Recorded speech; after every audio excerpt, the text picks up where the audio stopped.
السلام علیکم ورحمۃ اللہ وبرکاتہ۔ ایک مرتبہ پھر سے آپ کا استقبال ہے آپ کے اپنے ہی YouTube channel A I online پر۔ آج میں حاضر ہوں آپ لوگوں کے ساتھ پھر سے ایک اہم ویڈیو کے ساتھ۔ آج میں آپ لوگوں کو بہار ڈی ایل ایڈ 2025 کے لیے وی وی آئی آبجیکٹیو کوشچن بتانے والا ہوں۔ یہ جو کوشچن ہے یہ پریویس ایئر کوشچن ہے جو اس سے پہلے پوچھا گیا تھا۔ یہ آپ کے ایگزام کے لیے کافی اہم ہے، تو چلیے اب ہم بغیر وقت ضائع کیے ہوئے ویڈیو شروع کرتے ہیں۔ تو دیکھیے سب سے فرسٹ کوشچن ہے مشرق کا متضاد لفظ کیا ہے؟ جی ہاں، تو مشرق ہم کسے کہتے ہیں؟ تو مشرق ہم کہتے ہیں پورب کو۔ تو پورب کا اگر آپ سے پوچھا جائے تو آپ بڑی آسانی سے بتا دیں گے کہ اس کا الٹا پچھم، لیکن مشرق پوچھا جاتا ہے تو پھر آپ کنفیوز کر جاتے ہیں کہ اس کو کیا کہتے ہیں، تو اسے ہم مغرب کہتے ہیں۔ تو مشرق کا الٹا مغرب۔ اسی طرح ایک ہوتا ہے شمال، ہم لوگ تلفظ میں شمال پڑھتے ہیں، شمال نہیں ہے بلکہ شمال ہے، شین کے اوپر زبر کے ساتھ۔ اور ایک ہے جنوب۔ تو شمال ہم کسے کہتے ہیں؟ اتر کو کہتے ہیں، اور جنوب ہم کہتے ہیں دکھن کو۔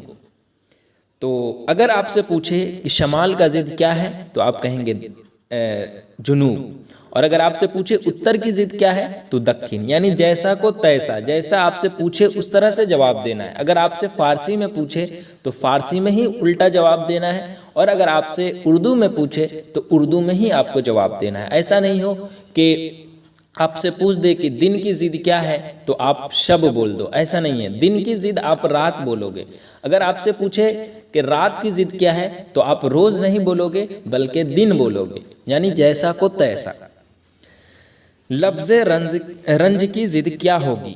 تو رنج و غم، رنج و غم یعنی یہاں پر ضد پوچھا جا رہا ہے تو ضد کیا ہوگی یہاں پر؟ تو رنج کی ضد یہاں پر پوچھا جا رہا ہے یعنی الٹا، تو آپشن کے حساب سے جو ہے وہ آپشن جیم ہونی چاہیے۔ اور اگر آپ سے مترادف پوچھتا تو رنج کا مترادف غم۔ آگے ہے باغ میں کون سا لاحقہ لگانے پر مالی کا معنی بنتا ہے؟ جی ہاں، تو باغ میں ہم کون سا لاحقہ، لاحقہ کا مطلب بعد میں کیا لگائیں گے؟ جیسے باغ پرست لگائیں گے تو مالی کا معنی بنے گا، یا باغ باز لگائیں گے تو مالی کا معنی بنے گا، یا باغ بین لگائیں گے تو مالی کا معنی ہوگا، یا پھر بان لگائیں گے تو باغ بان، بان کا مطلب مالی، تو اس لیے اس کا صحیح جواب ہے آپشن ڈی۔ مجھے یہ بات سخت کیا ہے؟ لا پسند ہے، یا ناپسند ہے، یا غیر پسند ہے، یا کم پسند ہے؟ تو مجھے یہ بات جو ہے وہ سخت ناپسند ہے، اس کا صحیح جواب آپشن بی۔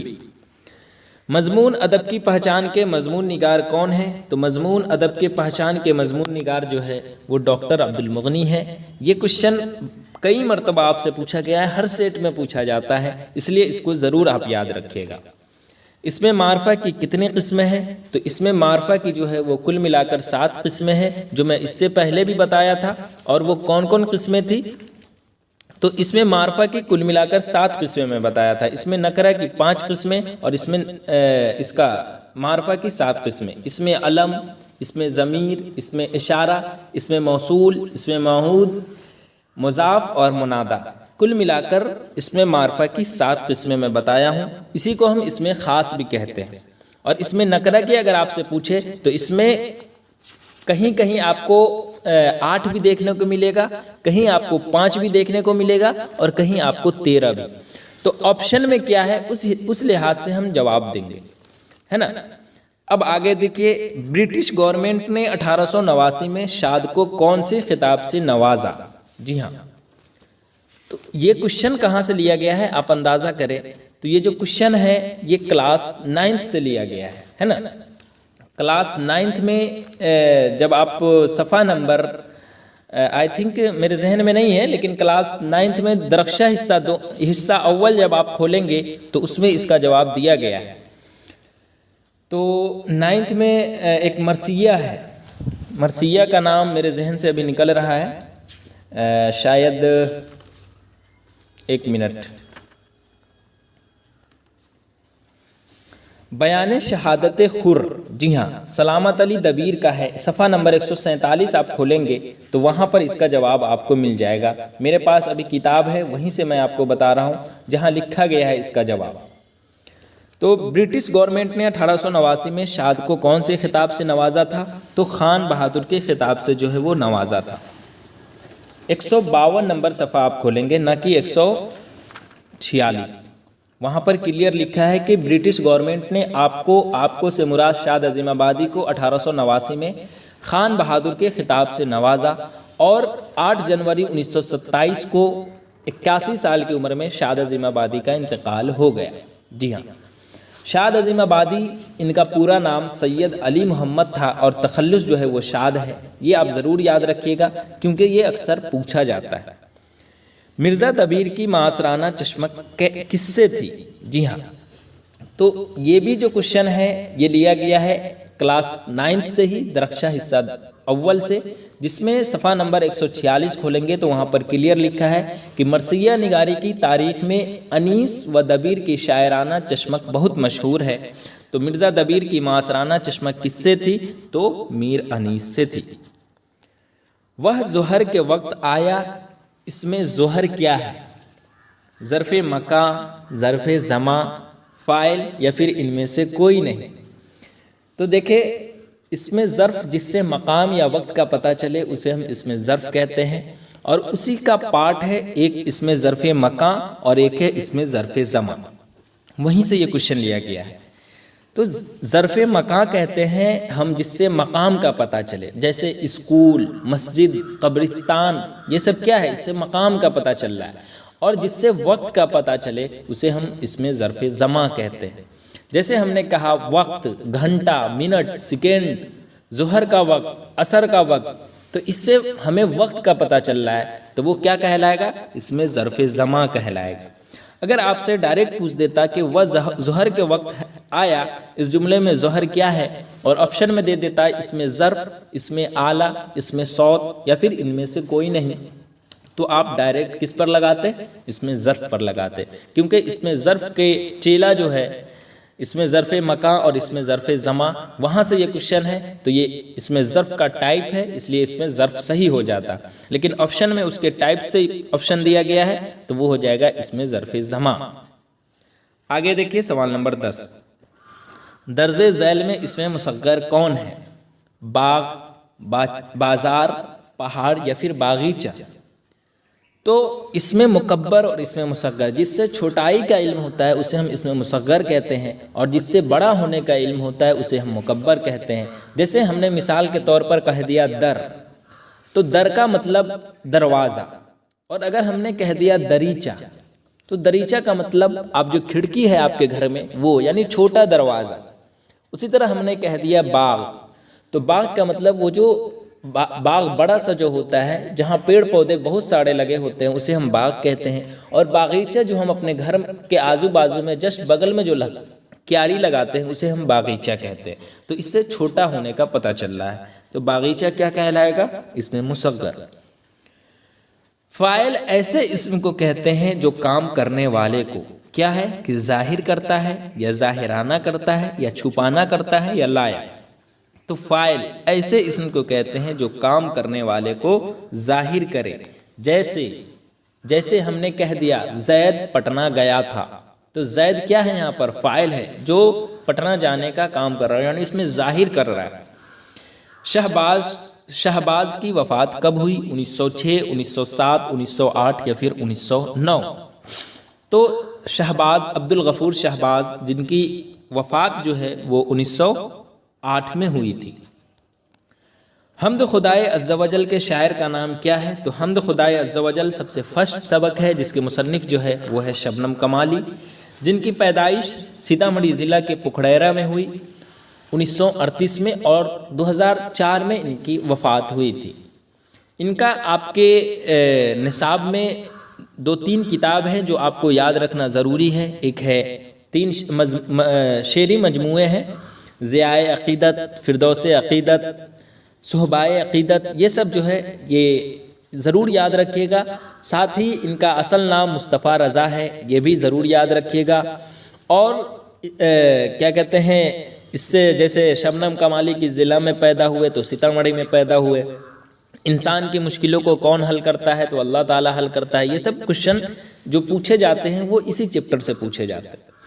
ساتھ ہی حمد کی تعریف، نعت کی تعریف، منقبت، قصیدہ، یہ سب بھی جاننا ضروری ہے آپ کے لیے، کیونکہ یہ سب کوشچن پوچھا جاتا ہے. حمد کہتے ہیں جس میں خدا تعالیٰ کی تعریف بیان کی جائے، نعت جس میں حضور پاک صلی اللہ علیہ وسلم کی تعریف بیان کی جائے، بزرگان دین اور اولیاء اللہ کی تعریف منقبت میں کی جاتی ہے، قصیدہ میں بادشاہ وقت یا حکمران وقت کی تعریف بیان کی جاتی ہے. اسی طرح ربائی کسے کہتے ہیں تو 4 مصروں پر مشتمل نظم کو ربائی کہتے ہیں. مسیح جس میں مرنے والے کی اوصاف بیان کی جائے. تو یہ سب ضرور یاد رکھیے گا کیونکہ یہ آبجیکٹیو میں پوچھا جاتا ہے.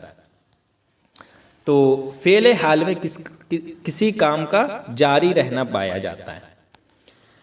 اس میں فاعل، اس میں مفعول، اس میں حالیہ، مشابہ قسمیں ہیں. جی ہاں، دیکھیں مشابہ کا مطلب کیا ہوتا ہے، یہ چیز آپ سمجھنے کی کوشش کیجئے. اس کا مطلب ہے ظاہر، ہے نا. کسی اس میں فاعل، اس میں مفعول، اس میں حالیہ، مشابہ قسمیں ہیں. تو اس کا مطلب ہوتا ہے مشابہ. مشابہ کا مطلب ہم شکل، ظاہر نہیں، ملتا جلتا، ہے نا، مشابہ کہتے ہیں اس کو. تو یعنی اس میں فاعل، اس میں مفعول، اس میں حالیہ جو ہے وہ ایک دوسرے ملتا جلتا کس سے ہے، جملہ کی قسموں سے ملتا جلتا ہے، یا حرف کے، یا جملہ، یا پھر آپشن جی میں بھی جملہ ہی دیا گیا ہے، یا پھر فعل سے. تو اس میں فاعل جو ہے وہ اس میں فاعل، اس میں مفعول، اس میں حالیہ، مشابہ جو ہے وہ فعل کی قسم سے ہے، یعنی اس سے ملتا جلتا ہے. اس لیے اس کا صحیح جواب ہے آپشن ڈی. ترادوئی کا تعلق کس افسانے سے ہے تو ترادوئی کا تعلق جو ہے وہ خالی صندوق جس کے مصنف اندرا گوسوامی ہیں اس سے ہے. اس کے علاوہ واترک کے کنارے، یہ کیا ہے تو واترک کے کنارے بھی ایک افسانہ ہے جس کے مصنف گجراتی افسانہ ہے جس کے مصنف پنا لال پٹیل ہے. اسی طرح ارجن ایک بنگلہ کہانی ہے جس کے مصنف جو ہے وہ مہا شیوتا دیوی ہے. اور اسی طرح سورج کا گھوڑا جو ہے وہ بھی ایک کنڑ افسانہ ہے جس کے مصنف جو ہے وہ یو آر اننت مورتی ہے. جس نظم میں نہ تو ردیف اور قافیے کی پابندی ہوتی ہے اور نہ ہی بحر اور وزن کی، اسے کیا کہتے ہیں؟ جی ہاں، اسے کیا کہتے ہیں تو اسے ہم نثری نظم کہتے ہیں، ہے نا. Option B. دیکھیں کیا کہتے ہیں، 4 قسمیں ہیں اس کی نظم کی جو ہے وہ 4 قسمیں ہیں. ایک ہے پابند نظم، ایک ہے معرہ نظم، ایک ہے آزاد نظم اور ایک ہے نثری نظم. اگر آپ کو اس کے بارے میں زیادہ اچھے سے پڑھنا ہے تو 9th کلاس میں میں پیج بتا دیتا ہوں، صفحہ نمبر 110 آپ کھولیں گے تو وہاں پر اس کے بارے میں کافی اچھے سے بتایا گیا ہے. آپ وہاں جا کر ضرور پڑھیں گے. اس میں بتایا گیا ہے کہ پابند نظم ہم ایسی نظم کو کہتے ہیں جس میں بحر کے استعمال اور قافیے کی ترکیب میں مقرر اصولوں کی پابندی کی جاتی ہے. اسی طرح نظم معرہ ایسی نظم کو کہتے ہیں جس کے تمام مصرے برابر کے ہوں مگر ان میں قافیہ کی پابندی نہیں ہو. اسی طرح آزاد نظم، نام ہی ہے آزاد، تو آزاد نظم ایسی نظم کو کہتے ہیں جس میں قافیہ اور ردیف کی پابندی نہیں ہوتی ہے اور اس کے ارکان جو ہے وہ بحر کم یا زیادہ ہوتے ہیں اور ان کے ارکان بحر کم یا زیادہ ہوتے ہیں جس کی وجہ سے اس کے مصرے کیا ہوتے ہیں کہ چھوٹے بڑے ہو سکتے ہیں. اور آپشن میں جو ہے نثری نظم جو صحیح ہے، نثری نظم چھوٹی بڑی نثری سطروں پر مشتمل ہوتی ہے اور اس میں نہ تو ردیف اور قافیے کی پابندی ہوتی ہے اور نہ ہی بحر اور وزن کی. تو جس نظم میں نہ تو ردیف اور قافیے کی پابندی ہو اور نہ ہی بحر اور وزن کی، اسے ہم کیا کہتے ہیں؟ نثری نظم کہتے ہیں. صفحہ نمبر 110 9th کلاس درخشہ حصہ اول میں یہ کلیئر لکھا گیا ہے، آپ ضرور جا کر پڑھ لیں. مت لکھو کیا ہے؟ نہیں، ندا، تمنا یا پھر امر. تو مت لکھو جس میں کسی کام سے منع کیا جاتا ہے اسے ہم نہیں کہتے ہیں، تو یہ آپشن الف صحیح ہے. درج ذیل میں اس میں معرفہ کی نشاندہی کیجیے. شہر، تاج محل، عمارت یا پھر پہاڑ. تو اس میں معرفہ جو خاص ہو، تو یہاں پر تاج محل سے آپ اندازہ لگا سکتے ہیں کہ اچھا یہ جو آگرہ میں ہے اس کی بات ہو رہی ہے. شہر سے آپ اندازہ نہیں لگا سکتے کہ کس شہر کی بات ہو رہی ہے. عمارت سے آپ اندازہ نہیں لگا سکتے کہ کس عمارت کی بات ہو رہی ہے. اور پہاڑ سے بھی آپ اندازہ نہیں لگا سکتے کہ کس پہاڑ کی بات ہو رہی ہے. تو تاج محل کیا ہے؟ یہ ایک اس میں معرفہ ہے یعنی خاص ہے. سر سید احمد خان کے کس رسالے کے ذریعے مضمون نگاری پروان چڑھا؟ تو تہذیب الاخلاق، جی ہاں اس کا صحیح جواب ہے۔ ان میں سے کون سا جملہ درست ہے؟ ہم لکھے ہیں، ہم لکھتا ہوں، ہم لکھتے ہیں، یا پھر ہم لکھی ہیں؟ تو کون سا جملہ درست ہے؟ تو ہم لکھتے ہیں، یہ جملہ درست ہے۔ سوال نمبر 22 میں ہے، جو جملہ حروف عطف کے قبل ہوتا ہے اسے کیا کہتے ہیں؟ جی ہاں، حروف عطف کے قبل ہوتا ہے، پوچھا جا رہا ہے قبل کا مطلب پہلے ہوتا ہے، اسے ہم کیا کہتے ہیں؟ تو اسے ہم کیا کہتے ہیں؟ مسند، مسند الیہ، معطوف یا پھر معطوف الیہ، تو اسے ہم کہتے ہیں معطوف الیہ۔ اسی طرح ہم معطوف کہتے ہیں جو کلمہ، وہ کلمہ جو حرف عطف کے بعد واقع ہوتا ہے اسے ہم کیا کہتے ہیں؟ معطوف کہتے ہیں۔ جیسے مثال کے طور پر ہم نے کہہ دیا کہ مجھے کاغذ اور قلم لا دو، تو مجھے کاغذ اور قلم لا دو، تو اس میں بعد میں کون آیا؟ کاغذ یا پھر قلم؟ تو قلم آیا، تو اس جملے میں قلم کیا کہلائے گا؟ معطوف کہلائے گا۔ اور اگر ہم نے کہہ دیا کہ کاغذ، تو کاغذ کیا کہلائے گا؟ معطوف الیہ۔ کیوں؟ کیونکہ کاغذ اور قلم میں کاغذ جو ہے وہ پہلے آیا، تو پہلے والے کو معطوف الیہ کہتے ہیں اور بعد والے کو معطوف کہتے ہیں۔ جیسے مضاف اور مضاف الیہ میں آپ کو سمجھایا تھا کہ اردو میں ہمیشہ مضاف الیہ شروع میں آتا ہے اور مضاف بعد میں آتا ہے، اسی طرح معطوف الیہ پہلے آتا ہے اور معطوف بعد میں۔ حالانکہ آپ پڑھتے ہو تو پہلے تو آپ معطوف لکھتے ہو، اس کے بعد الیہ لکھتے ہو، لیکن ایسا کچھ نہیں ہے اس میں، آپ الٹا سمجھنے کی کوشش کیجئے کہ ہمیشہ معطوف الیہ جو ہے وہ پہلے ہوتا ہے اور معطوف جو ہوتا ہے وہ بعد میں۔ مضمون کے کس حصے میں عنوان کی تعریف اور مضمون کے لیے فضا تیار کی جاتی ہے؟ جی ہاں، تو کس حصے میں؟ تو تمہید میں۔ اس لیے اس کا صحیح جواب کیا کہلائے گا؟ آپشن الف۔ ہم نے آپ کو بتایا تھا کہ مضمون سر سید احمد خان کے اکارڈنگ جو ہے وہ مضمون جو ہے وہ 3 شرطوں کو ضروری قرار دیا ہے سر سید احمد خان نے، ایک تمہید، ایک اصل مضمون اور ایک اختتام کا انجام۔ تمہید ابتدائی حصہ ہوتا ہے اور ابتدائی حصہ میں جو ہے وہ عنوان کی تعریف اور مضمون کے لیے فضا تیار کی جاتی ہے، اس لیے اس کا صحیح جواب کیا ہے؟ آپشن الف۔ اس کے بعد ہے سوال نمبر 24، لاحقہ کہتے ہیں، کس کو کہتے ہیں لاحقہ؟ تو ایک ہوتا ہے سابقہ اور ایک ہوتا ہے لاحقہ۔ ہم نے کہا خوش اخلاق، تو خوش کیا کہلائے گا؟ سابقہ، اور اخلاق جو ہے وہ لاحقہ۔ تو لاحقہ کب آتا ہے؟ تو وہ آخر میں آنے والے کو ہم لاحقہ کہتے ہیں، اور سابقہ کسے کہتے ہیں؟ شروع میں آنے والے کو۔ تو اگر آپ سے ایگزام میں پوچھ دے سابقہ کسے کہتے ہیں؟ تو شروع میں آنے والے کو، اور لاحقہ کسے کہتے ہیں؟ تو آخر میں آنے والے کو۔ آگے ہے شمس کی ضد کیا ہے؟ جی ہاں، تو شمس کسے کہتے ہیں؟ تو ہم شمس کہتے ہیں سورج کو۔ تو سورج کی ضد کیا ہے؟ چاند۔ تو چاند جیسے میں نے کہا تھا نا کہ ضد میں جیسا کو تیسا، جیسا پوچھے اس حساب سے اکارڈنگ آپ کو جواب دینا ہے۔ تو شمس کی ضد جو ہے وہ قمر ہے، ٹھیک ہے۔ عرش کی ضد کیا ہے؟ تو عرش کی ضد آپ سے پوچھا جا رہا ہے، تو عرش کی ضد جو ہے وہ فرش ہے۔ غالب شاعری میں پہلے کیا تخلص استعمال کرتے تھے؟ تو دیکھیں ہاں یہ کوشچن آپ سے پوچھا جائے گا۔ غالب جو ہے وہ شروع میں جو ہے وہ اسد تخلص استعمال کرتے تھے، بعد میں جو ہے وہ غالب استعمال کرنے لگے۔ نظم انڈیا گیٹ کے شاعر کون ہیں؟ تو نظم انڈیا گیٹ کے شاعر جو ہے وہ یہ جو ہے جگن ناتھ آزاد وہ ہیں۔ اس کے بعد آپشن کے حساب سے تو سیتاکانت مہاپاترا دیا گیا۔ سیتاکانت مہاپاترا کا آپ کے نصاب میں ایک نظم ہے بارش کی ایک صبح اڑیا نظم، وہ پڑھنی ہے۔ اسی طرح احمد فراز کا ایک تو غزل ہے دولت درد کو دنیا سے چھپا کر رکھنا، اور اسی طرح مبارک عظیم آبادی کا ایک ہے غزل ساعتیں گزری جو غفلت میں سمجھ لے کھو گئی۔ تو اس کا صحیح جواب جگن ناتھ آزاد ہے۔ میں نے مراسلے کو مکالمہ بنا دیا، مندرجہ بالا قول کس کا ہے؟ VVI کوشچن، یہ کوشچن چاہے وہ ڈی ایل ایڈ کا ایگزام ہو، 10th 12th کا ایگزام ہو یا پھر سیٹیٹ کا ایگزام ہو، یہ سب میں پوچھا جاتا ہے۔ تو میں نے مراسلے کو مکالمہ بنا دیا، یہ جو قول ہے یہ کس کا ہے؟ تو یہ جو ہے مرزا غالب کا ہے۔ جس نظم میں رسول کی تعریف بیان کی جاتی ہے اسے ہم کیا کہتے ہیں؟ تو نعت کہتے ہیں۔ حمد میں خدا تعالیٰ کی تعریف بیان کی جاتی ہے، اور منقبت میں جو ہے وہ بزرگان دین اور اولیاء اللہ کی تعریف بیان کی جاتی ہے۔ تو اس طرح سے آج کی اس ویڈیو میں آپ کو سارے کوشچن کو حل کر دیا ہوں۔ امید ہے آپ اچھے سے دیکھ لیے ہوں گے۔ یہ جو کوشچن ہے یہ 18 سپٹمبر 2022 کو پوچھا گیا تھا۔ تو اگر آپ کو کسی بھی سوال میں ڈاؤٹ ہے تو آپ کمنٹ ضرور کر لیں۔ ساتھ ہی ٹیلی گرام کا لنک جو ہے وہ ڈسکرپشن میں موجود ہے، آپ ہم سے ٹیلی گرام پر رابطہ کر سکتے ہیں۔ وہاں پریکٹس بھی کرایا جاتا ہے کوئز کے ذریعے، تو آپ ضرور ٹیلی گرام میں جوائن کریں اور وہاں کوئز بھی دیں۔ تو چلیے آج کے لیے بس اتنا ہی، پھر میں ایک اہم ویڈیو کے ساتھ حاضر رہوں گا، تب تک کے لیے اللہ حافظ۔